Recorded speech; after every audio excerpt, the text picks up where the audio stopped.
Capítulo 6. Jerusalén contaba con el servicio de despertador común perfecto.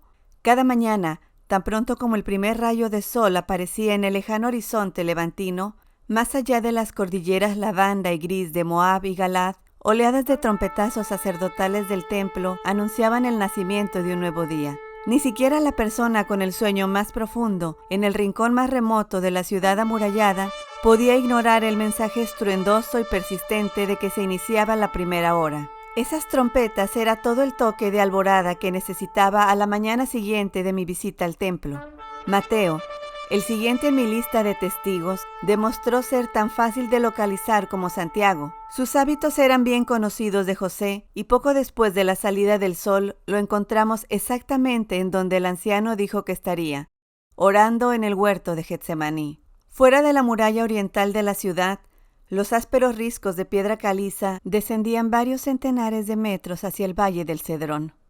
Más allá del valle se extendía una colina verde y desigual, el Monte de los Olivos. El huerto yacía al pie del monte, a corta distancia de las puertas de la ciudad, después de cruzar un puente de piedra.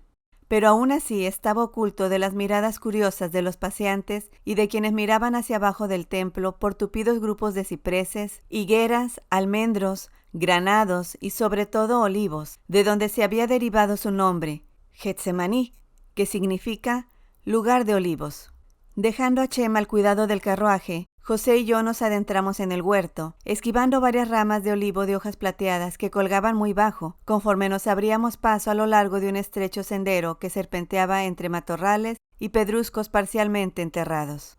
Los macizos de flores descuidados habían rebasado sus otrora pulcros bordes, y ahora luchaban por sobrevivir contra un exuberante césped cubierto de rocío que casi nos llegaba hasta las rodillas, mientras las muertas ramas bajas de los abetos se aferraban tenazmente a los verdes troncos con vida. Por encima de nuestras cabezas, cada árbol parecía albergar su propia familia de golondrinas que, con sus agudos y enojados gritos, nos hacían saber que no apreciaban esta intrusión a una hora tan temprana.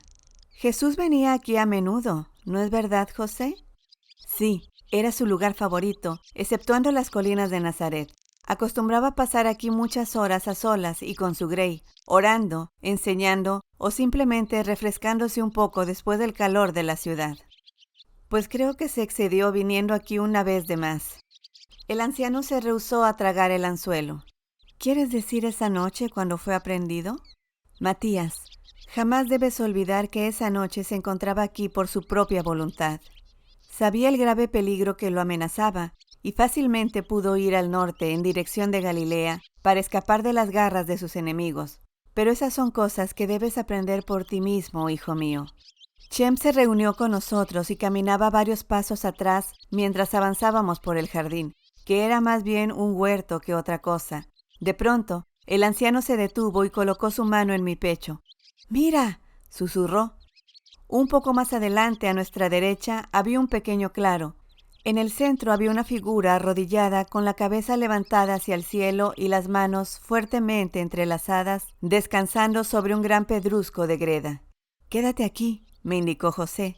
«Me acercaré a él yo solo, a fin de no sobresaltarlo, y le informaré el propósito de tu misión. Si accede a hablar contigo, te haré una señal». José se aproximó al apóstol en oración con pasos cautelosos, hasta que Mateo se volvió y reconoció a su viejo amigo. De inmediato su rostro se iluminó e inclinó una vez más la cabeza antes de ponerse de pie de un salto. Al observar desde mi escondrijo a los dos amigos saludarse, tuve que hacer hasta lo imposible para no dar la vuelta y salir huyendo. Pero, ¿a dónde? ¿Cómo podía volver desde aquí hasta Phoenix? Por fin, pude ver a José señalar hacia donde me encontraba. Mateo asentía con la cabeza, deteniéndose ocasionalmente para interrumpir al anciano. Después alzó las manos con las palmas hacia arriba y escuché la voz de José llamándome por mi nombre. Tropecé en 2 ocasiones antes de llegar al claro. La cabeza de Mateo estaba coronada por cabello corto color castaño que apenas llegaba hasta sus frágiles hombros. Su barba se veía cuidadosamente recortada y cubría una mandíbula angular bajo pómulos demasiado elevados y prominentes. Y sus ojos grises muy separados resultaban anormalmente grandes sobre una piel tan clara que parecía jamás haber estado expuesta a los despiadados vientos y sol de Judea. Un manto de lana color azul claro envolvía holgadamente su cuerpo de elevada estatura, cubriendo en parte una túnica blanca de lino que solo abría a la altura del tobillo, dejando ver unas sandalias de madera atadas con un grueso cordel. Se adelantó a saludarme con ambas manos extendidas en ademán cordial. «Llevas un buen nombre, Matías». «Tú también, Mateo», dije sonriendo débilmente. «José me dice que estás escribiendo una historia sobre los judíos y que deseas incluir en ella el papel que Jesús desempeñó en nuestras vidas». «Sí», repliqué, «y también estoy buscando la verdad en lo que se refiere a su muerte». Mateo sonrió con indulgencia. «Pero Jesús no está muerto, y eso es un hecho que puedes verificar sin mi ayuda. A solo unos cuantos codos de aquí, más allá del muro que se encuentra al occidente de la ciudad, está el sitio en donde fue sepultado. Pide a José que te conduzca hasta allí para que puedas contemplar la tumba vacía con tus propios ojos». Si no actuaba con precaución, podía condenar esta entrevista antes de haberse iniciado. «Perdóname, Mateo, pero aun cuando vea la tumba, eso no bastará para que quede satisfecho. Al igual que tu amigo Tomás, necesito más hechos, más verificación. Para mí, una tumba vacía simplemente es un agujero en el suelo y no prueba nada. José dijo que tú podrías ayudarme en mi búsqueda de la verdad, donde quiera que ésta pueda conducirme». Mateo vaciló y después hizo un gesto en dirección a José. «En el hombre de Arimatea tienes a un abogado poderoso. Sin embargo», y sus ojos parpadearon momentáneamente, «con él debes estar siempre en guardia, te lo advierto. Muchos incrédulos como tú han sucumbido a su hechizo y ahora se encuentran entre nuestros más leales partidarios. Me dará mucho gusto responder a tus preguntas. No obstante, todos aquellos de nosotros que vivimos para Jesús nos vemos en la necesidad de sostenernos y también de contribuir a los fondos comunes. Así que debo encontrarme en el mercado alrededor de la 3:00 hora para ayudar a Abdías, el orfebre, cuando abra su tienda al público. El pobre es un excelente artesano, pero un mal contable, y necesitaba desesperadamente un tenedor de libros antes de encontrarnos. Agradezco muchísimo tu ayuda. Vamos a sentarnos aquí para estar cómodos mientras hablamos», dije, haciendo un gesto hacia la gran roca plana junto a la cual había visto a Mateo orando. Me di vuelta para tomar asiento. «¡No!», gritaron ambos, y sus gritos angustiados hicieron eco por todo el huerto. Me quedé helado, en una posición incómoda, sentado a medias. Sintiéndome ridículo, volví a erguirme y miré a José en busca de guía. En vez de ello, Mateo se adelantó y me tomó de la mano. «Perdónanos, Matías. ¿Cómo ibas a saber que esta losa de piedra, de aspecto tan común, es sagrada para nosotros? Fue aquí, en esta roca, en donde Jesús oró durante su última noche antes de ser aprehendido».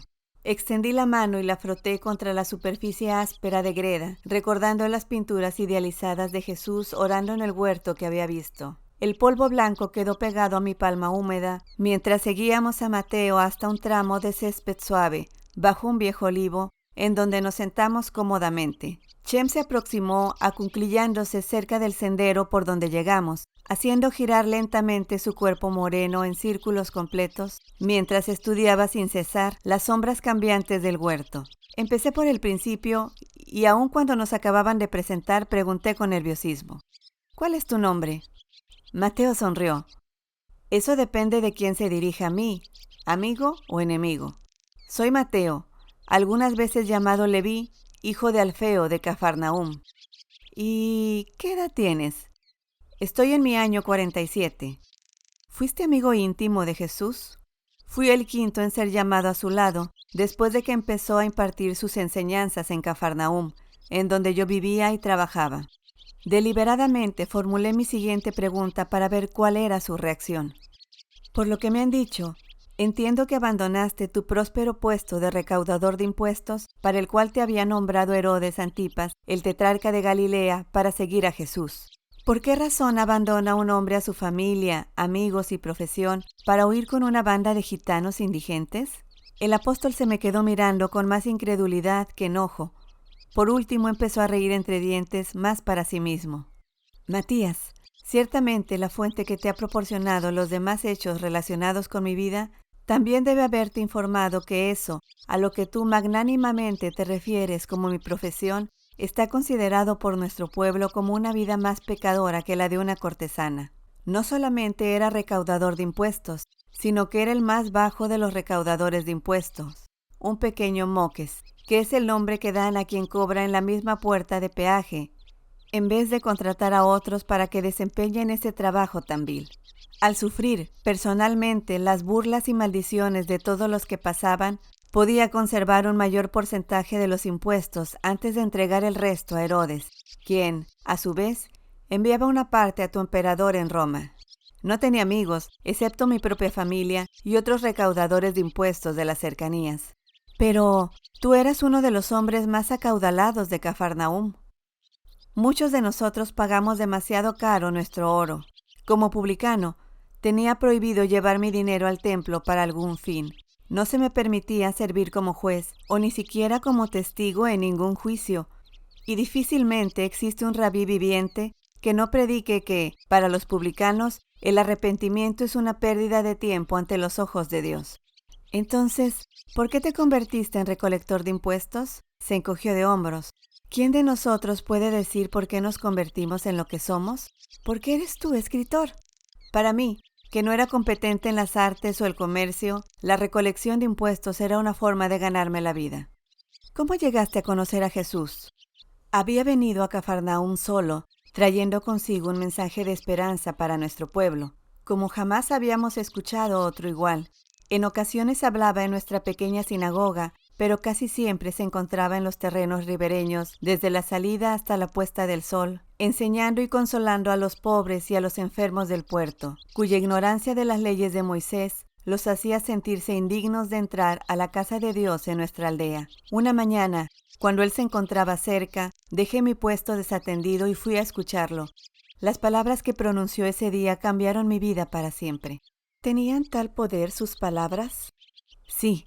Yo había abandonado toda esperanza de llegar a borrar mi pecado de ser publicano, el cual estaba inscrito en el libro de Dios.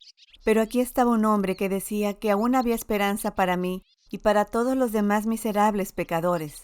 A todos los que nos encontrábamos junto a él, nos dijo que el reino de Dios estaba cerca y que todos nosotros, podíamos prepararnos para ese día. Enseñaba que la salvación estaba al alcance de todos y que aún el mayor pecador podía volver a nacer a los ojos de Dios, siempre y cuando adquiriera la fe y la humildad de un niño. También nos enseñó lo que debíamos decir en nuestra plegaria para alcanzar la salvación y nos advirtió que debíamos orar en secreto, no como los hipócritas que se paran en las sinagogas, en donde pueden ser vistos y oídos por los hombres. Su recompensa, prometió, les llegaría únicamente de manos de los hombres, en tanto que la nuestra vendría del Padre, quien al enterarse de nuestras necesidades en secreto, nos recompensaría abiertamente. ¿Cómo te convertiste en uno de sus seguidores? Poco tiempo después, iba a escucharlo siempre que podía, esperando reunir el valor para acercarme a él, para tocarlo, para ver si lograba que me dirigiera algunas palabras, pero siempre me lo impedía la vergüenza. Entonces, una mañana, después de que Jesús había predicado a una gran muchedumbre, desde el puente de una pequeña embarcación, pasó cerca de mi puesto con 4 de sus seguidores. Llegó cerca, tan cerca que hubiera podido estirar la mano para tocar su manto.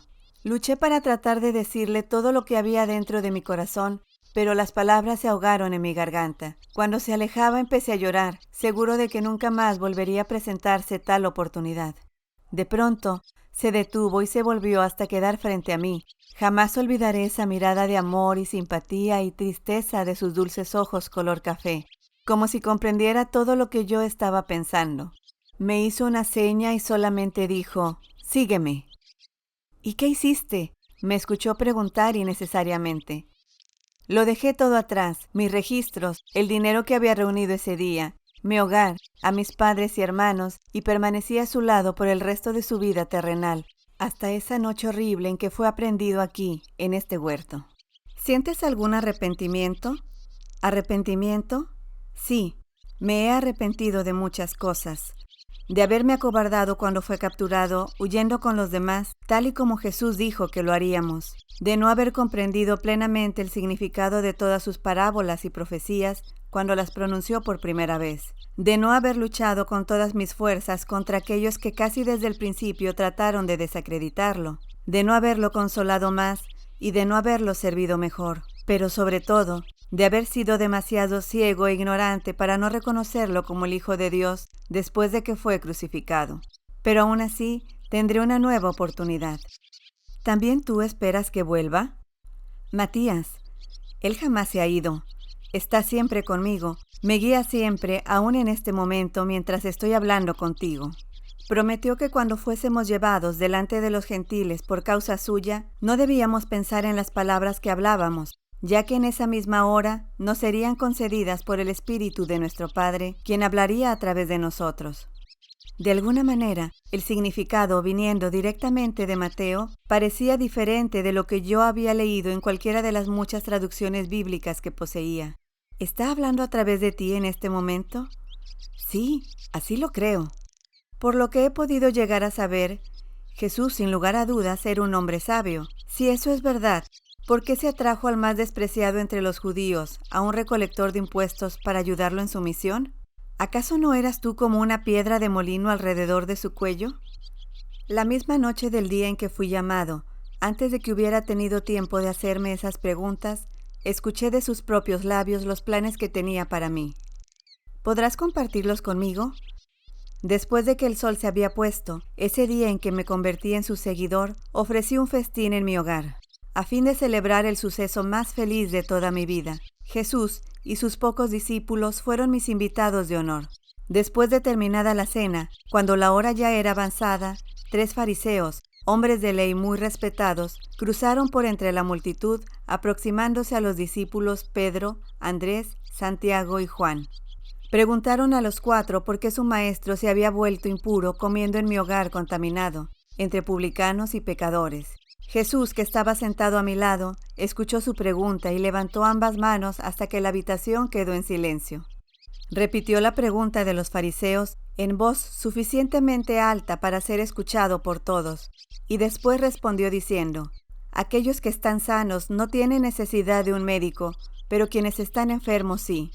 Vayan y entérense de lo que quiso decir el profeta con estas palabras. Tendré misericordia y no pediré sacrificios, porque no he venido a llamar a los justos, sino a los pecadores, para que se arrepientan. ¿Quedaron satisfechos los fariseos con esta respuesta que les dio? Mateo suspiró. Jamás están satisfechos. Murmuraron entre sí, y el más osado preguntó a Jesús directamente: ¿por qué los discípulos de Juan el Bautista ayunan con frecuencia y hacen oración, igual que lo hacemos nosotros, mientras que tú y los tuyos no ayunan? Recuerdo que Jesús replicó pacientemente: ¿puedes hacer que ayunen los hijos de la alcoba mientras el esposo se encuentra con ellos? En tanto que tengan al esposo a su lado, no podrán ayunar, pero vendrán los días en que el esposo será llevado lejos de ellos, y entonces ayunarán durante esos días. Al escuchar eso, los fariseos salieron rápidamente de mi hogar. ¿Estás seguro de que dijo que el esposo algún día sería llevado lejos de ellos? ¿Lo escuchaste? Estoy seguro de ello. ¿Cuándo te habló de los planes que tenía para ti? Después, cuando solamente quedaban Jesús y sus discípulos, me pidió que saliera con él, a solas, al patio. Nos sentamos sobre una gran roca, debajo del único árbol en mi propiedad. Con su brazo sobre mis hombros, empezó recordándome a nuestro gran profeta Isaías, quien hace más de 700 años predicó la palabra de Dios.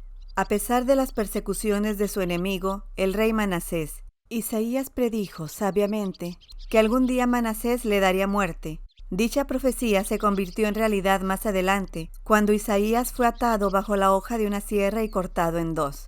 Y sin embargo, las palabras poderosas de Isaías se han preservado hasta nuestros días, ya que escogió e instruyó a algunos de sus discípulos a fin de que transmitieran su palabra, anotando los hechos de su maestro en papiro y cuero, de manera que pudiesen vivir para siempre. Isaías pronunció estas palabras: encerraré mi testimonio y sellaré mis enseñanzas en el corazón de mis discípulos. Esa, explicó Jesús, era también su intención y la pondría en práctica a través de mí. ¿Tú deberías registrar sus palabras para las generaciones futuras? Sí, y también sus hechos. ¿Incluyendo sus milagros? No mencionó nada acerca de milagros. Mientras estábamos sentados en medio de la oscuridad, me dijo que muy pronto escogería entre sus seguidores a 12, para que fueran sus apóstoles especiales y lo ayudaran a advertir a la gente que el reino de Dios estaba cerca. Yo sería uno de los 12. Sin embargo, mi obligación sería permanecer siempre a su lado, a fin de anotar todo lo que decía. Dijo: así como has sido testigo de lo sucedido esta noche en tu propia casa, podrás ver que ya han empezado a espiarme y buscan motivos para detenerme, como lo hicieron con Juan el Bautista. Aún ahora mis días están contados. Herodes, Pilato y los funcionarios del templo esperan tendiéndome sus trampas, y no hay un sitio en donde pueda ocultarme. Las zorras tienen sus agujeros y las aves del aire tienen sus nidos, pero el Hijo del Hombre no tiene un lugar en donde reposar su cabeza. ¿Sí llegó a decir que sus días estaban contados? Mateo asintió. ¿Cuándo empezaste a llevar un registro de sus palabras y de sus actos? A partir de la mañana siguiente. ¿Alguna vez anotaste que Jesús, personalmente, empleara la palabra Mesías para describirse a sí mismo, ya fuese ante las multitudes o en privado? No. ¿Anotaste alguna ocasión en que Jesús se llamara a sí mismo el Hijo de Dios? No. Acabas de citar a Jesús refiriéndose a sí mismo como el Hijo del Hombre. Esta es una expresión muy común entre los judíos, que significa simplemente un hombre, o cualquier hombre nacido del hombre, ¿no es así? Mateo sonrió. Eso es verdad, pero aún así, aquellos que conocen las palabras de nuestro profeta Daniel pueden leer otro significado en esa frase, si así lo desean, un significado muy diferente del de su uso común en las calles. Traté de parecer molesto, golpeando el césped con un movimiento de exasperación. Ustedes los judíos llaman a los romanos un pueblo pagano por su abundancia de dioses, y no obstante, vuestro número de profetas es ilimitado. Siempre hacen alarde de alguno cuyas palabras son adecuadas para cualquier condición. ¿Qué fue lo que dijo tu profeta Daniel? ¿Podrías repetirlo, por favor? Daniel tuvo numerosas visiones en relación con nuestro pueblo. Después de una de esas visiones, dijo: tuve algunas visiones en la noche, y he aquí, uno como el Hijo del Hombre llegó con las nubes del cielo y se presentó ante el anciano de esos días, y lo llevaron cerca delante de él. Y allí le fueron concedidos dominio y gloria y un reino, y todos los pueblos, naciones y lenguas deberían servirle. Su dominio es un dominio perdurable que no perecerá, y su reino no será destruido. ¿Es esa una descripción acertada de lo que los judíos esperan de su Mesías? Se esperan muchas y diversas cosas del Mesías. Era bastante más templado de lo que parecía, y obviamente ya antes se había visto sometido a esta clase de interrogatorio. ¿Acaso está sugiriendo que Jesús se imaginaba ser el Hijo del Hombre de la profecía de Daniel y que a propósito empleó esa frase como una especie de código secreto que sabía sería reconocido por todos aquellos que querían unirse a su causa sin ponerse en peligro ante Pilato o Herodes? Una mirada furtiva se cruzó entre Mateo y José. «Pero eso no tiene ningún sentido», argumenté. ¿No era igualmente improbable que las masas incultas reconocieran o comprendieran el significado oculto detrás de esas palabras, si es que lo había, como cualquiera de los espías de Pilato o de Herodes? Quizá, concedió Mateo con renuencia. Y sin embargo, fue delante de quienes no estaban instruidos en las palabras de la mayoría de los profetas, donde Jesús enseñó y predicó casi todos los días de su vida pública. ¿Cómo puedes explicar eso? Amaba a los pobres y... Sí, lo interrumpí. Pero si los amaba tanto y quería que llevaran una vida mejor, ¿por qué simplemente no les dijo que era su ansiado Mesías? O aún, como muchos pretenden ahora, el Hijo de Dios. ¿Por qué se ocultaba detrás de las declaraciones llenas de misterio de los antiguos profetas? ¿O por qué hablaba en parábolas complejas, con mensajes tan disfrazados que aún ustedes, que se encontraban tan cerca de él, han admitido que no comprendían muchas de ellas? Mateo, cuando menos aparentemente, permaneció impávido ante mis observaciones inoportunas y replicó: Jesús nos dijo en una ocasión, cuando le preguntamos por qué hablaba por medio de parábolas: a ustedes les ha sido dado a conocer los misterios del reino de Dios, pero a los demás les hablo en parábolas, para que al ver no vean y al escuchar no comprendan. Difícilmente es la mejor forma de preparar a las masas para un nuevo reino, dije maliciosamente, poniéndome de pie para estirar las piernas. Pude sentir la mirada enojada de José. Así sea, pensé. Si el anciano tiene el poder para traerme hasta aquí, también debería poseer la sabiduría y la inteligencia suficientes para no subestimar a su cautivo del siglo XX. Cambié mi enfoque. Mateo, ¿aún se encuentran en tu poder las notas que tomaste mientras permaneciste al lado de Jesús? Sí, están encerradas en un cofre y un amigo de confianza está encargado de cuidarlas. ¿Están escritas en papiro o en cuero? En ambas cosas. ¿Para qué las conservas?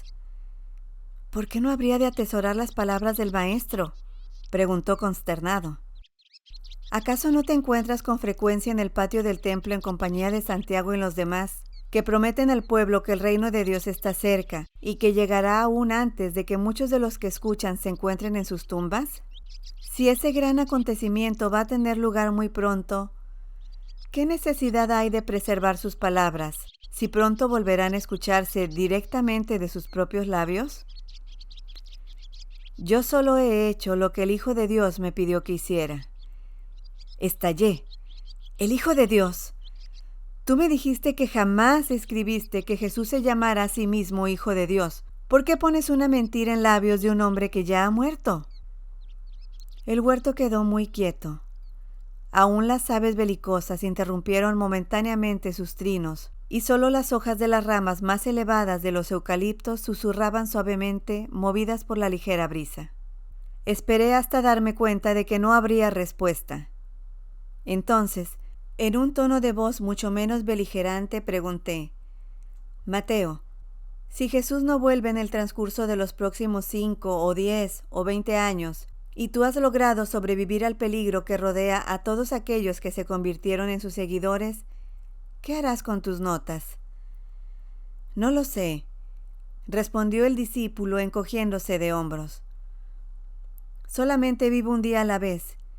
Jesús nos dijo que no debíamos pensar en el mañana, ya que el mañana se hará cargo de las cosas por sí solo. Basta con el mal que se vive en un día. Insistí, pero ya han transcurrido 6 años, y tu maestro crucificado no ha reaparecido. Vamos a suponer que transcurren otros 6 años, y después otros 6, y que todavía no regresa. Tú posees el único registro escrito de sus enseñanzas. ¿Acaso todos aquellos que todavía reverencien su memoria en esa época no apreciarían grandemente las copias de sus palabras si tú pudieses proporcionárselas? Su tono de voz fue casi condescendiente cuando respondió: Vuelvo a repetirte una vez más que no lejos de aquí se encuentra una tumba vacía. Aquel que resucitó de ese lugar, por la voluntad de Dios, volverá. Estoy dispuesto a apostar mi vida sobre esa certeza. Inconscientemente, levanté mi brazo izquierdo para ver la hora. En verdad, un movimiento tonto. José sonrió desviando la mirada. Aún quedaban tantas cosas que quería escuchar de labios de Mateo: los milagros, las jornadas por toda Galilea, la famosa entrada de Jesús en Jerusalén al principiar su última semana, la limpieza del templo. Me di cuenta de que si simplemente estuviera escribiendo todo esto, en vez de vivirlo, podría dejar que mi comisión ficticia se llevara tanto tiempo y tantas páginas como fuese necesario para interrogar a Mateo acerca de ciertos sucesos específicos siguiendo su secuencia adecuada. Pero esto era algo real. ¿Cuánto tiempo más podemos hablar, Mateo? El apóstol se volvió para escudriñar hacia el cielo a través de las ramas. Tal vez 1 hora o poco más. Pero entonces tendré que partir. Siempre que me retraso, el orfebre se preocupa. ¿Estás seguro de que mi vida corre peligro debido a mi pasada asociación con Jesús?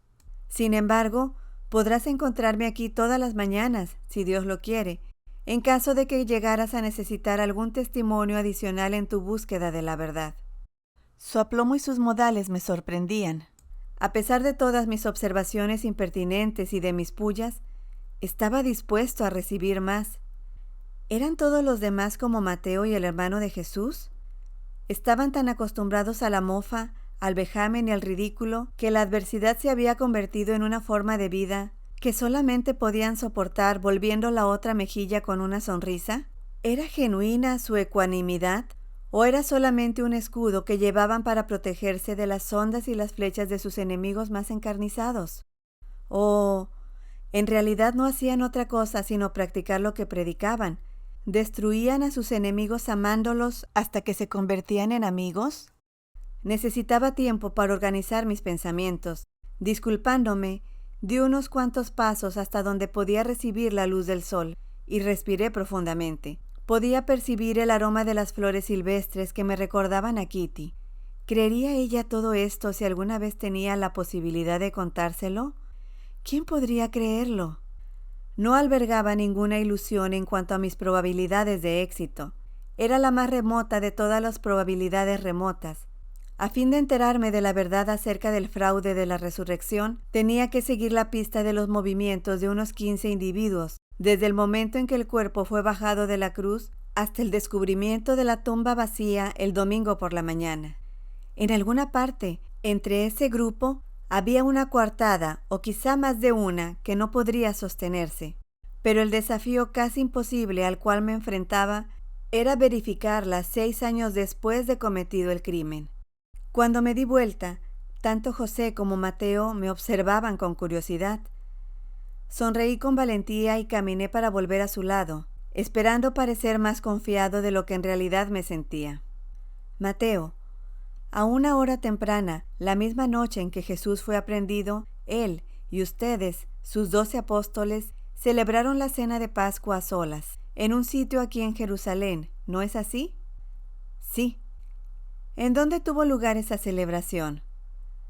Mateo vaciló hasta que José dijo: a nadie le hará daño si lo dices. En el salón del piso superior de la casa que pertenece a la viuda María, hermana de Pedro y madre de Juan Marcos. De acuerdo con mis informes, también había varias mujeres en esa celebración, entre ellas la madre de Jesús y también María Magdalena. ¿En dónde celebraron ellas la cena pascual? En compañía de la viuda María, de su hijo y de algunos vecinos en la planta baja de la casa. Mateo, me doy cuenta de que has tenido 6 años para pensar en todos los acontecimientos de esa noche y discutirlos con los demás que también participaron. Para ahora, es probable que tengas una perspectiva mucho más clara de todo lo que se dijo y se hizo.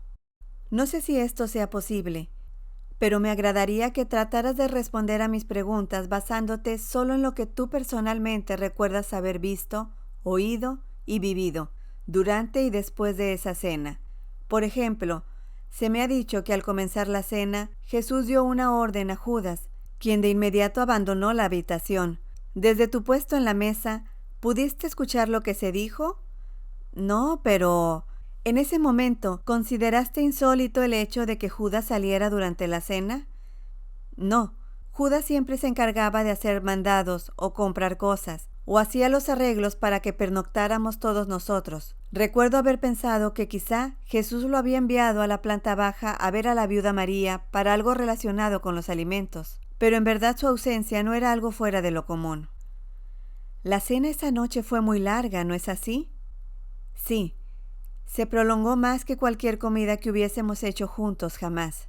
Además del ritual acostumbrado de la cena de Pascua, Jesús tenía muchas cosas que decirnos acerca del futuro. Parte de lo que dijo alegró nuestros corazones, al mismo tiempo que muchas de sus palabras nos atemorizaron. Luché contra una poderosa tentación de interrogarlo acerca del mensaje de la última cena, pero en vez de ello pregunté: ¿a dónde se dirigió todo el grupo cuando finalmente terminó la cena y abandonaron la casa?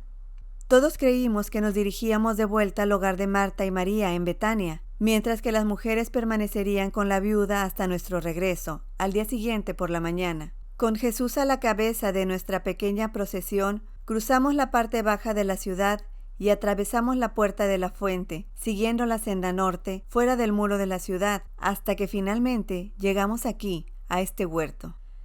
¿Dijo Jesús algo que les indicara que pasarían aquí la noche? No.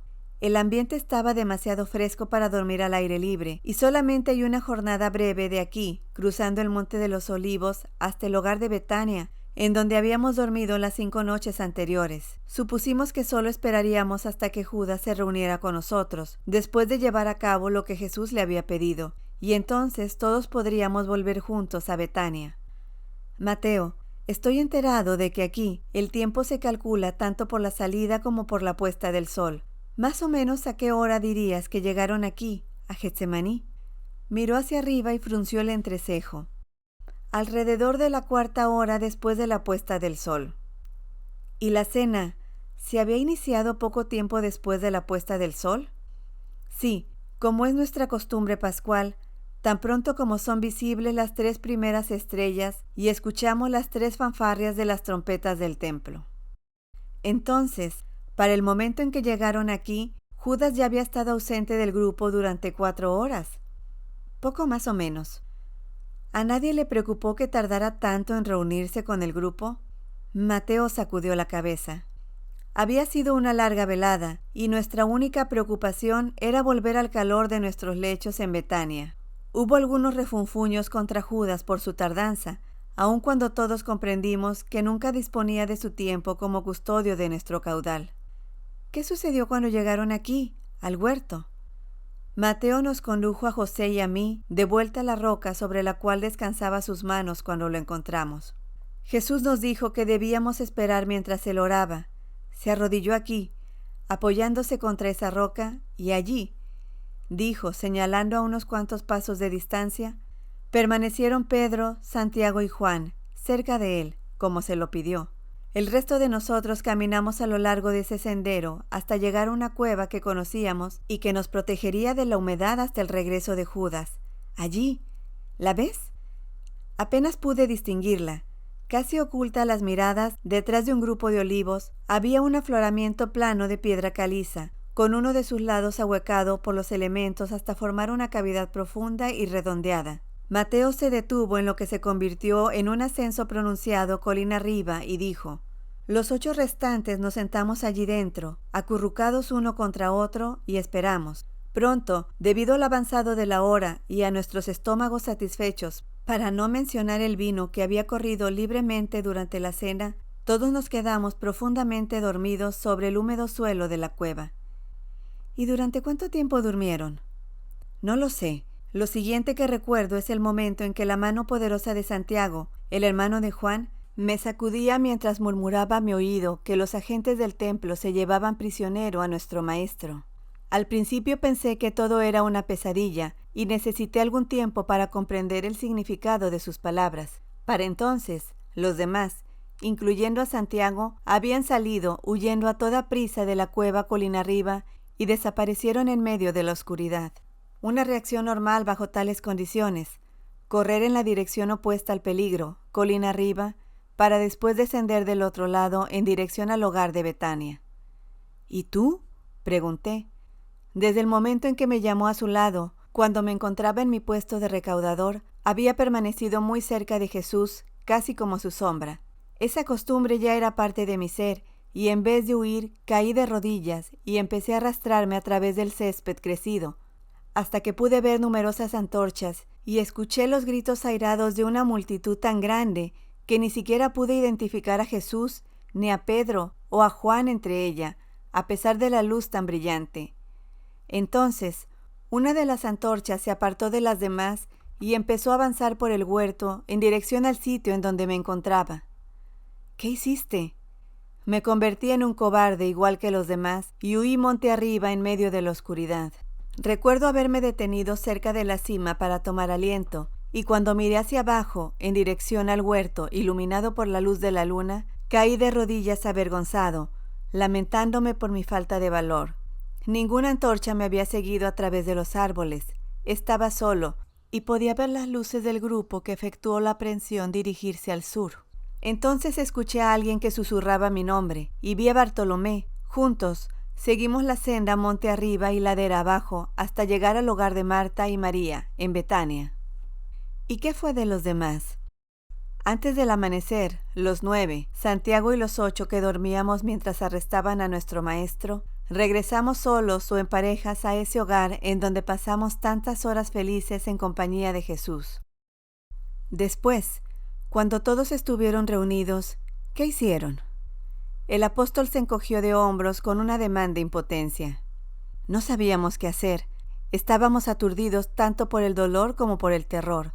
Marta y María y algunos de los hombres sollozaban, mientras el resto de nosotros permanecía sentado a su alrededor, en medio de un silencio aturdidor.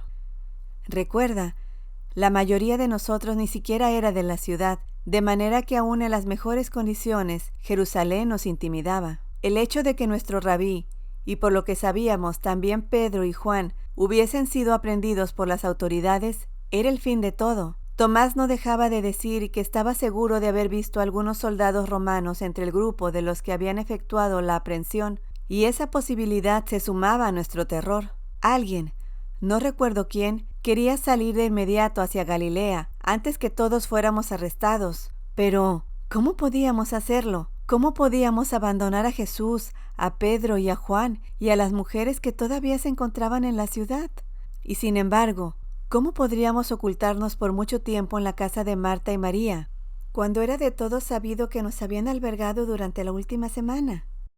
Así que para ese momento, ¿todos estaban seguros de que eran fugitivos de la ley? ¿Qué fue lo que decidieron hacer finalmente? Tal y como estaban las cosas, mi sugerencia fue aceptada. Tomamos algunas mantas y nos ocultamos en el bosque que está detrás de la casa, mientras las dos mujeres vigilaban el camino desde las ventanas de enfrente. Si veían acercarse algunas antorchas procedentes de la ciudad, deberían colgar una lámpara de aceite en una de las ventanas posteriores como señal para que huyésemos. Sin embargo, la noche transcurrió tranquilamente. ¿Y cuando llegó la mañana? Para entonces estábamos exhaustos por la falta de sueño. Se habló de intentar volver a la ciudad para advertir a las mujeres que estaban en la casa de la viuda, pero nadie tenía el valor ni las fuerzas para emprender una aventura tal, arriesgándose a ser capturado por las patrullas. Ni siquiera los tres cuyas madres se encontraban allí. Recuerdo que poco después se apuntó el día. Marta nos llevó un poco de pan y queso y convinimos que nos harían una señal con una sábana blanca colgada de la ventana en caso de que ella o María vieran aproximarse algunos soldados. Eso era, ahora lo sabría. ¿Durante cuánto tiempo permanecieron todos ustedes ocultos en el bosque? Por más de 2 días, más o menos hasta la 6ª hora del día siguiente a nuestro sabbat. ¿Los 9? ¿Nadie abandonó el bosque por cualquier motivo, ni siquiera durante corto tiempo? Si estaba mintiendo, lo hacía en forma excelente. Me miró directamente a los ojos y movió las manos en un ademán de impotencia. ¿A dónde podíamos ir? ¿Qué podíamos hacer? ¿Rescatar a Jesús y a los demás de manos del sumo sacerdote y sus guardias? ¿O de manos de Pilato y sus 1000 legionarios armados? ¿Nosotros? 9 cobardes que apenas teníamos una daga entre todos, 9 ovejas que habían sido despojadas de su fe y que huyeron en medio de la noche, tal como Jesús dijo que lo haríamos cuando el pastor fuera abatido. Entonces, ninguno de ustedes estaba enterado de que Jesús había sido juzgado y encontrado culpable de sedición y después crucificado y sepultado en la tumba de José, ni que Pedro y Juan aún estaban en libertad. Betania se encuentra a corta distancia de Jerusalén. ¿Cómo es posible que esas terribles noticias no hubieran llegado a sus oídos? Jesús murió en la cruz mientras la mayoría de los habitantes de la ciudad se preparaba para el sabbat, que se iniciaría a la hora de la puesta del sol. Durante el sabbat hay muy poco o ningún tráfico por los caminos. La voz de lo que había sucedido no empezó a correr por toda esta tierra sino hasta el primer día después de nuestro día sagrado dedicado al culto, el domingo de Pascua. ¿Cómo se enteraron finalmente tú y los demás de la ejecución? De labios de Juan, quien, esperando encontrarnos en compañía de Marta y María, había venido directamente de la tumba de José de Arimatea, después de haberla visto vacía y con la piedra a un lado, tal y como se lo había informado María Magdalena. Juan nos dijo todo lo que sabía, desde los juicios de Jesús ante el sumo sacerdote y Pilato, hasta la horrible crucifixión y la sepultura efectuada por José. Pero a medida que Juan hablaba, en su manera de hacerlo había algo que nos sorprendió. En lugar de lágrimas y recriminaciones, parecía gozoso, y aún en medio de nuestra lamentable condición de autocompasión y angustia, nos mirábamos unos a otros llenos de asombro. Entonces, Juan nos dijo que Jesús había resucitado de su tumba, pero ninguno de nosotros le creyó, y nos mofamos de su advertencia de que no debíamos hablar de eso a nadie, porque de cualquier manera, ¿quién prestaría atención a tal locura? Recuerdo que Juan trató de recordarnos lo que Jesús había dicho acerca de su muerte a manos de las autoridades y de cómo resucitaría al tercer día, pero seguimos burlándonos hasta que por fin se fue. ¿Y qué hicieron todos ustedes? Continuamos allí hasta el anochecer y entonces volvimos a la ciudad, dirigiéndonos a la casa en donde celebramos la cena de Pascua para expresar nuestras condolencias a la valerosa madre de Jesús, quien, según el relato de Juan, presenció la crucifixión de su hijo y permaneció a su lado. Pero su madre no quiso recibir nuestras condolencias, diciendo que al estar Jesús vivo, no tenía necesidad de lágrimas. Pedro se encontraba en la casa, y él también estaba invadido por la alegría, exhortándonos a todos a que fuésemos a ver la tumba, a cerciorarnos de que nuestro Señor había resucitado de entre los muertos, tal y como dijo que lo haría. «Mateo, José», nos interrumpió una voz áspera y retumbante. Me di vuelta y pude ver a un hombre de poderosa musculatura, que solamente llevaba un ceñidor de piel y sandalias, y corría senda arriba hacia donde nos encontrábamos. Al pasar, dio una palmada en el trasero a Shem, que sonreía, y tirando su bastón de madera, levantó a José del suelo, en un abrazo que casi lo aplastó. Después se volvió a Mateo y se disculpó por no haber llegado a la hora de la salida del sol.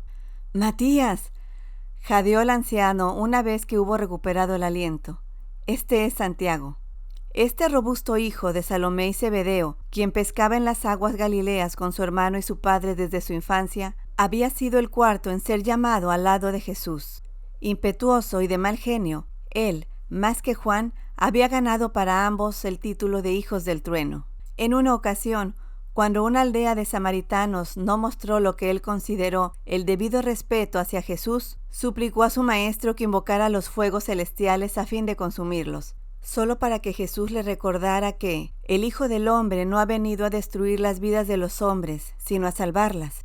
Jesús debió ver mucho que era admirable en este personaje extrovertido y de aspecto imponente, ya que fue uno de sus favoritos, casi tanto como su hermano Juan, a quien llamaban el discípulo amado. José de Arimatea, bendito sea, me facilitó las cosas. Después de presentarnos, le habló a Santiago de mi misión y le explicó que Mateo ya había sido de gran ayuda en mi búsqueda de la verdad acerca de Jesús. Entonces, fue directo a la pregunta que creyó que seguramente yo haría primero.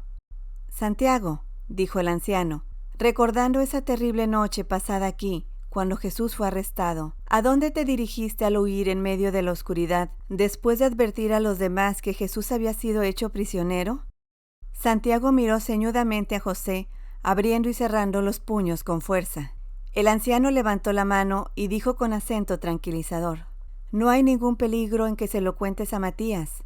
Es mi amigo. Olvídate de su franja púrpura y, en vez de ello, considéralo únicamente como un posible adepto a nuestra causa».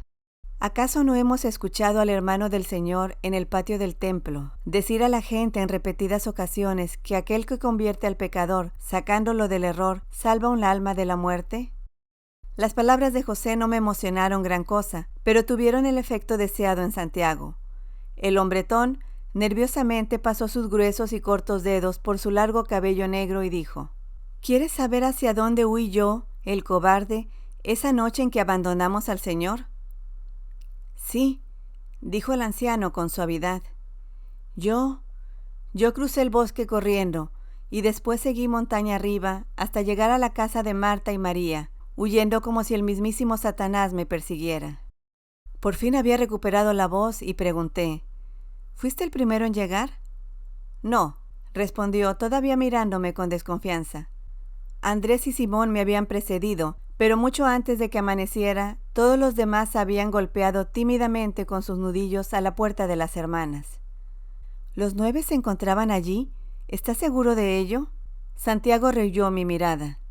«¿Cómo podría olvidarlo jamás? ¿Y qué hicieron una vez que estuvieron todos reunidos?» Nos dirigimos al bosque, detrás de la casa, y ahí permanecimos acostados entre la maleza como los gusanos que éramos. ¿Y durante cuánto tiempo continuaron en ese lugar? Por más de 2 días, hasta que Juan nos trajo las nuevas de que Jesús había sido crucificado y sepultado, pero que la tumba en donde habían sepultado su cuerpo estaba ahora vacía. Trataba de convencernos de que nuestro Señor había resucitado de entre los muertos. Me acerqué más a Santiago hasta que le fue imposible evitar mi mirada. ¿Nadie se alejó del grupo, ni durante poco tiempo, en esos 2 días con sus noches que pasaron en el bosque? ¡Nadie! El hijo del trueno ni siquiera parpadeó una sola vez.